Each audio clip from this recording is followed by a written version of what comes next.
Bonjour à toutes et à tous, bienvenue sur Grand Lille TV, vendredi 26 janvier, ravi d'être avec vous pour cette nouvelle édition, le journal de la rédaction, vous le savez en images en 8 minutes, un tour complet de l'actualité du Grand Lille. Et avant toute chose, vos prévisions météo en ce vendredi, cette fin de semaine, le retour d'un temps sec et ensoleillé pour tout le monde aujourd'hui dans la région. Bien sûr, quelques nuages par moment, ça on n'y échappera pas. Mais dans l'ensemble, le soleil devrait dominer cette journée et demain encore. Avec des températures presque de saison aujourd'hui. 8 degrés de prévu à Lille. Les prévisions météo complètes, en tout cas, à retrouver après ce journal. Une info, aujourd'hui, la suite du salon 48 heures pour l'emploi et la formation au cinéma Kinépolis de l'Homme, près de Lille.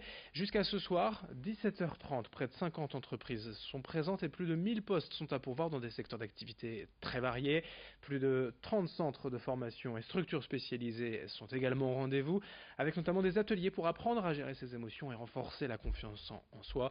Explication à ce propos au micro d'Edil Gunaï. Le concept du salon, c'est de s'adresser à tous, que ce soit les personnes en recherche d'emploi, les adultes en reconversion professionnelle, mais aussi les étudiants qui recherchent un stage ou une alternance. Autour de nous, on a 47 stands avec plus de 50 entreprises. Il y a quelques centres de formation. Les secteurs les plus représentés, c'est l'immobilier, la banque assurance, la sécurité défense, la grande distribution, l'énergie, la maintenance industrielle. On a vraiment essayé de faire très très large. Une fois qu'on a préparé son CV, ses lettres de motivation, l'entrée est libre et gratuite pour tous. C'est facilement accessible en transport en commun et en voiture. Et c'est ouvert de 9h30 à 17h30 sans interruption. Et n'oubliez pas votre CV, bien évidemment, pour postuler à ce millier d'offres d'emploi, 48 heures pour l'emploi et la formation, toute la journée à Kinépolis à l'Homme. Un sujet récurrent également dans l'actualité, surtout dans les zones rurales. Les fermetures de bureaux de poste. De nombreuses villes et villages ont été confrontés à ce processus depuis plusieurs années, mais certains résistent et se mobilisent contre la fin annoncée du guichet ouvert au public. C'est le cas actuellement à Lagorgue, commune de 5000 habitants à une trentaine de kilomètres à l'ouest de l'île. Ces dernières années, les horaires d'ouverture ont d'abord diminué progressivement, se réduisant aujourd'hui à 14 heures par semaine. Désormais, la Poste envisage de fermer définitivement ce bureau, expliquant qu'une autre agence se trouve dans la ville voisine d'Éter, à moins de 3 kilomètres. Une situation que n'accepte pas toutefois le maire de Lagorgue, Philippe Mailleux, rencontré pour Grand Lille TV par Joël Warneau.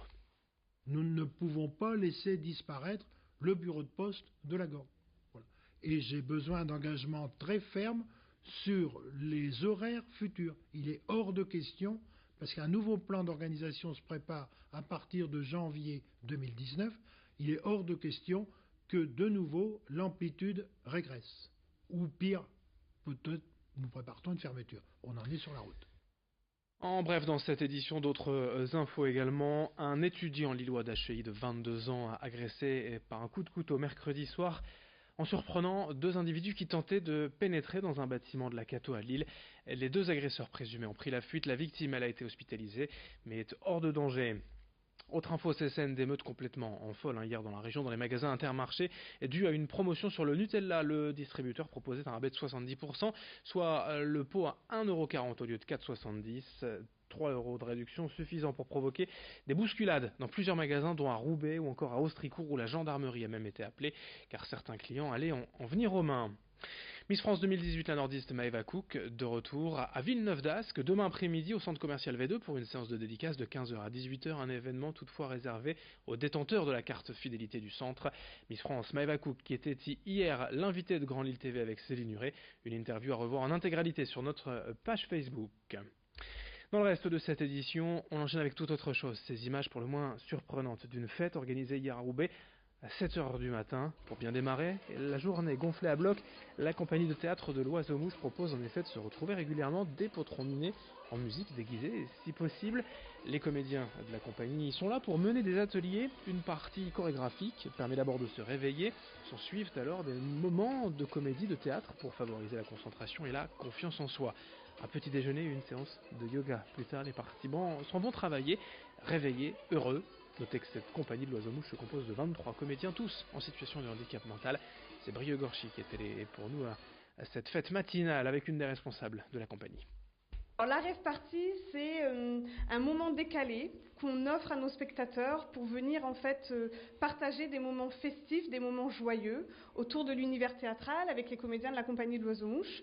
Et c'est pour nous une autre manière de rencontrer notre public et une autre manière de partager ensemble une passion.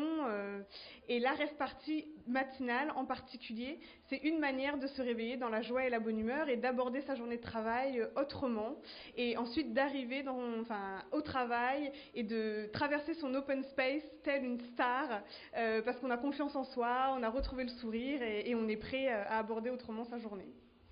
Et puis on parle sport pour terminer ce journal avec du water-polo. Depuis plus de 100 ans, dans la région, les enfants de Neptune à Tourcoing sont l'un des clubs les plus titrés de France.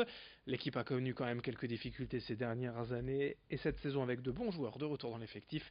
Le classement du club est pour l'instant prometteur. Reportage au bord du bassin à Tourcoing où l'on espère le retour du faste d'antan, signé Xavier Silly. Allez. Le club de water-polo de Tourcoing veut encore marquer l'histoire. Depuis sa création en 1904, il a obtenu 46 titres de champion de France, mais depuis 1988, plus rien. Heureusement, une équipe d'internationaux est désormais là pour changer la donne. On a eu un dirigeant comme Marc Brisfer qui a participé au JO, qui est toujours présent au sein de la Fédération française en tant que délégué, qui nous aide sur le club. Et le projet qu'on a aujourd'hui revalorise le travail qui a été fait par les anciens et va nous permettre de remonter en haut des classements pour pouvoir peut-être gagner le championnat de France d'ici 5 ans. Pour renouer avec le succès, le club a fédéré des joueurs internationaux, des athlètes venus de Marseille ou d'Angleterre. Les résultats, depuis le début de l'année, les enfants de Neptune, comme on les appelle, s'approchent des étoiles. Le club est classé 6e pour l'instant, mais on n'a pas terminé le championnat.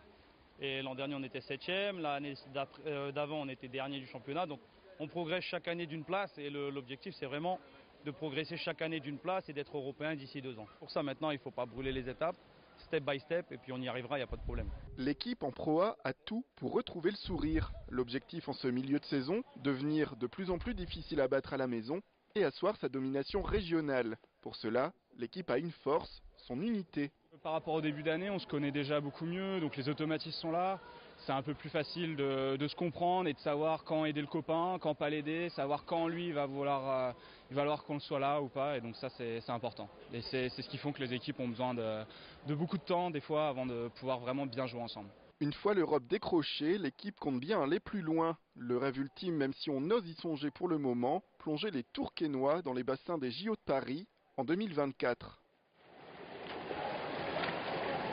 Et c'est tout ce qu'on souhaite aux enfants de Neptune. Bien évidemment, d'autres infos, notamment en sport, à la veille du week-end, tout à l'heure dans notre prochaine édition régionale. Pour leur place aux prévisions météo. Très belle journée à toutes et à tous sur Grand Lille TV.